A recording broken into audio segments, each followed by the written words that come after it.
Bagaimana jadinya jika performa mobil di tim-tim F1 akan dipaksa disamakan oleh FIA supaya balapan menjadi lebih seru?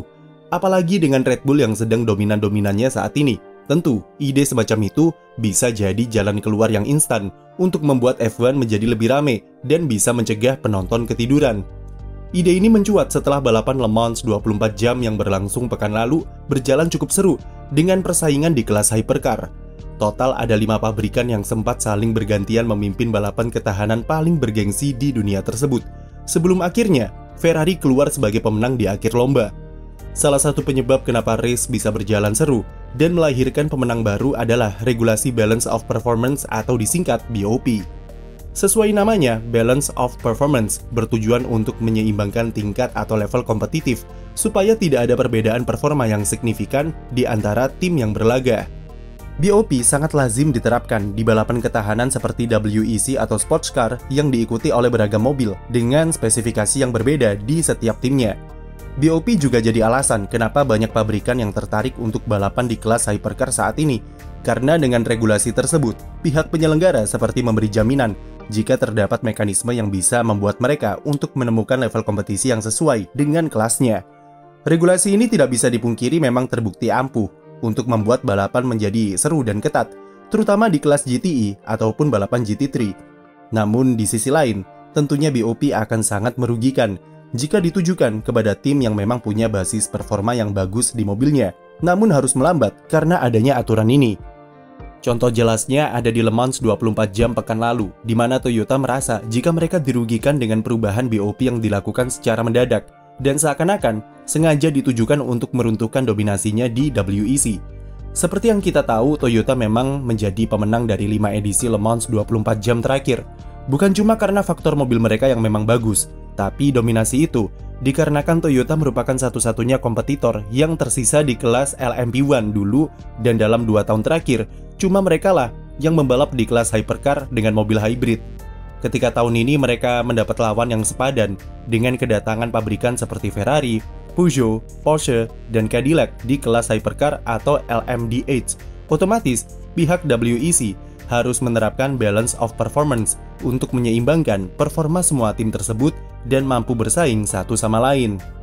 BOP untuk musim ini diterapkan oleh pihak WEC setelah tes pramusim di Sebring, dan mereka sudah berkomitmen untuk tidak mengubahnya sampai 4 balapan pertama atau setelah Le Mans 24 jam.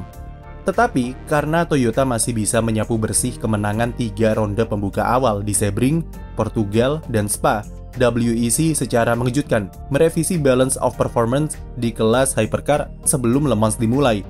Perubahan BOP ini bisa meliputi apa saja dari faktor aerodinamika, berat mobil, lalu aliran bahan bakar, sampai jumlah energi hybrid yang boleh dipakai tiap putarannya.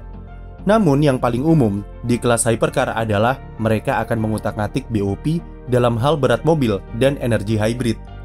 Di kasus Le Mans tahun ini, Toyota adalah tim yang paling dirugikan karena mereka mendapatkan berat ekstra di mobilnya sebesar 37 kg.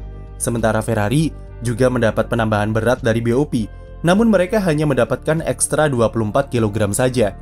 Perbedaan 13 kg tersebut sangatlah signifikan dalam hal performa mobil, baik di lurusan panjang Le Mans ataupun ketika mengerem serta berbelok. Hal tersebut jelas membuat Toyota kesal bukan main, mengingat di atas kertas, jika berdasarkan BOP sebelumnya, merekalah yang harusnya diunggulkan di Le Mans. Alhasil, Toyota diasapi Ferrari saat kualifikasi, dan ketika balapan meskipun bisa memberikan perlawanan ketat, namun perbedaan top speed di Mulsanne Straight memang sangat terasa, dan mengakhiri dominasi pabrikan Jepang ini di Le Mans. Sekarang, jika regulasi BOP terbukti bisa menjadikan balapan lebih seru, apakah hal tersebut bisa dan cocok diterapkan di F1? Jawaban singkat dan pastinya adalah tidak. Mekanisme kompetisi di F1 secara harfiah memang berbeda daripada WEC ataupun balapan ketahanan pada umumnya. F1 adalah kompetisi di mana setiap tim berlomba untuk membuat mobil yang bagus dan dikombinasikan juga dengan pembalap terbaik yang mereka punya.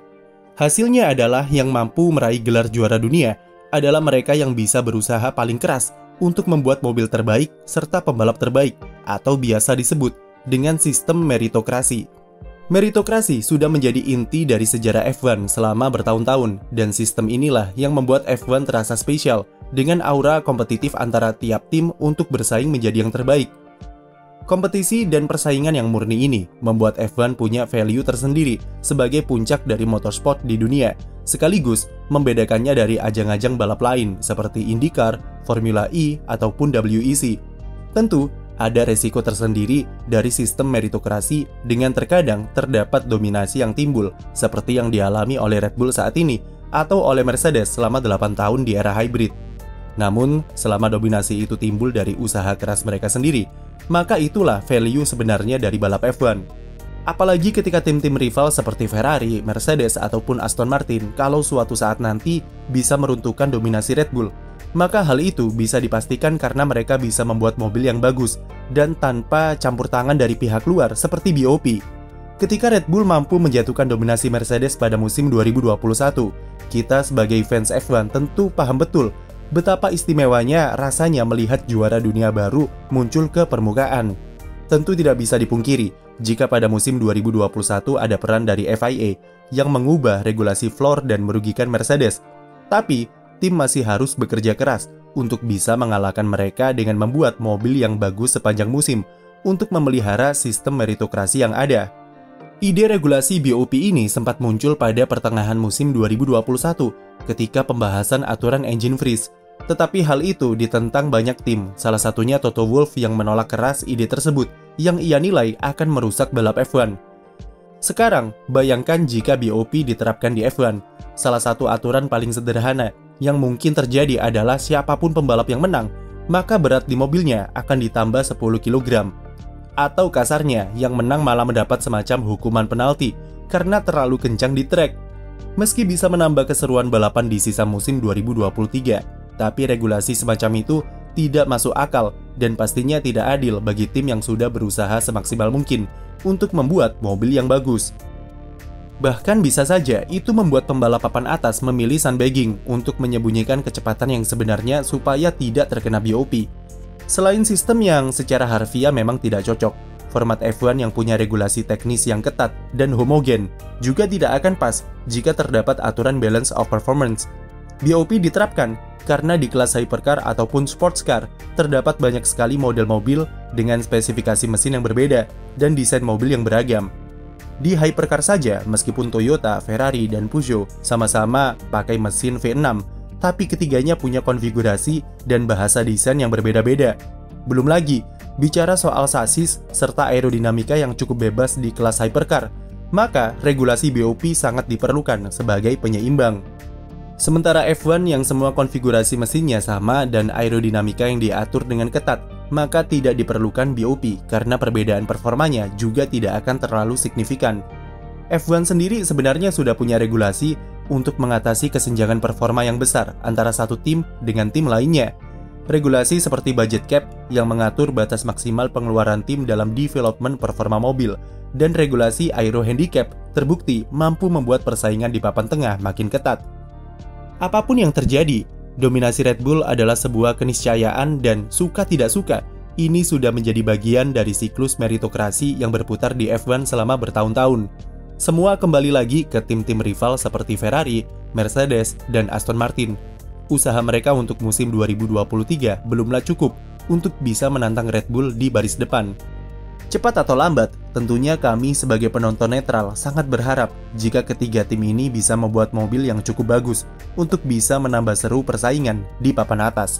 Karena jujur saja, terkena spam lagu kebangsaan Belanda setiap minggu itu capek juga ternyata. Sekian video dari kami, jangan lupa beri like dan subscribe untuk konten F1 lainnya.